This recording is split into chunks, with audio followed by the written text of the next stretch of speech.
అన్న నమస్తే అన్న. నమస్తే అన్న. టీడీపీ వాళ్ళు కొత్త టాపిక్ అయితే బయట తీసుకొచ్చారు. వైరల్ టాపిక్ ఏంటంటే డిప్యూటీ సీఎంగా నారా లోకేష్ని ప్రకటించాలి అని ఒక డిమాండ్ అయితే తీసుకొచ్చారన్న. ఆల్రెడీ పవన్ కళ్యాణ్ గారు ఉన్నారు కదా, మళ్ళీ ఇప్పుడు ఇది ఎందుకంటారు? అది కరెక్ట్ కాదు కదా. ఎందుకంటే డిప్యూటీ సీఎం అనేది మొదటిసారి ఇచ్చినప్పుడు పదవి ఇచ్చినప్పుడు ఆ పదవిని ప్రభుత్వం ఉన్నంతసేపు కొనసాగించాలా, లేదంటే ఆ పదవి ఇవ్వకూడదు, వేరే పదవిని ఇవ్వాలి. ఆర్థిక శాఖ మంత్రి, హోంశాఖ మంత్రి, వాట్ ఎవర్ ఇట్ ఈస్, ఆయనకు నచ్చిన శాఖలు ఇవ్వాలి. పంచాయతీరాజ్ శాఖ మంత్రి ఏదో ఒకటి ఇచ్చేయాలా. అందుకని డిప్యూటీ సీఎం ఇచ్చి నువ్వు మధ్యలో ఉన్న డిప్యూటీ సీఎం వద్ద నువ్వు వేరే నారా లొకేషన్ పెడతా అంటే అది ఎంతవరకు సబబది? ఒక సామాన్యుడిగా నేనైతే ఒప్పుకోవట్లేదు అన్నమాట. ఓకే, అంటే మా నారా లోకేష్ని కూడా ప్రమోట్ చేయాలి, ఫ్యూచర్లో సీఎంగా చూడాలంటే ఏదో ఒకటి పదవి ఇవ్వాలి కదా అనే వాళ్ళ ఉద్దేశంతో చేస్తున్నారు. కానీ ఇక్కడ జనసేన తరఫున వాళ్ళు బాగా కష్టపడి పైకి తీసుకొచ్చారు. టీడీపీని కూడా గెలిపించింది జనసేనే కదా, దానికి విలువకుండా ఇప్పుడు ఎలిగేషన్ దాటం ఎలా చూస్తావు? అట్లా కాదు, నారా లోకేష్ని మీరు మీ అంచనాలు మీకు ఉంటాయి. నారా లోకేష్ని ఆ విధంగా చూడాలి, ఈ విధంగా చూడాలి అనేది అది మీ చాయిస్, అది మీ ఒపీనియన్ అది. కానీ వచ్చిన పదవిని మధ్యలో నుంచి తీసేసి నేను నారా లోకేష్కి వస్తున్నాను అనేది నేను ఒప్పుకొని ఉంటున్నాను.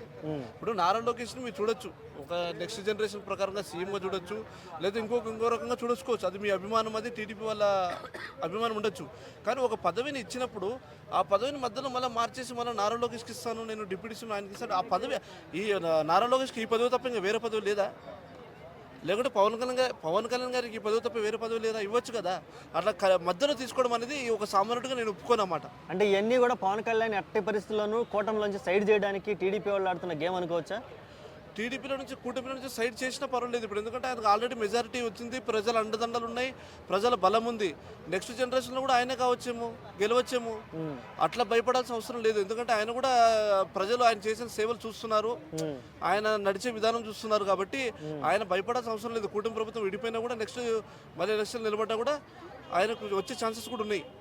ఓకే, ఎట్టి పరిస్థితుల్లోనూ ఈ కూటమి ఇలాగే కొనసాగే అవకాశం ఉందంట, మధ్యలో ఎప్పుడైనా విడిపోయే అవకాశం ఉందంట? ఇప్పుడు ఒకటి సార్, ఇప్పుడు టీజీ భరత్ ఎవరు వారి పేర్లు ఎందుకు మనకు, వాళ్ళ కూటమి ప్రభుత్వంలో ఎవరెవరు అన్నారు అనేది మనకు అది వేరే విషయం. అది సీఎంగా చంద్రబాబు నాయుడు ఏమైనా డిసిజన్ తీసుకుంటే దాని గురించి మనం ఆలోచించాలి.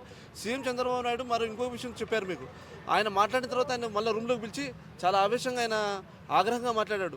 స్టేజ్ మీద ఏది పడితే అది మాట్లాడడానికి వీలు పడదు, అట్లా మాట్లాడకూడదని వార్నింగ్ కూడా ఇచ్చారు. అది మీకు తెలుసా? మనం నాకు తర్వాత ఇచ్చారు అది.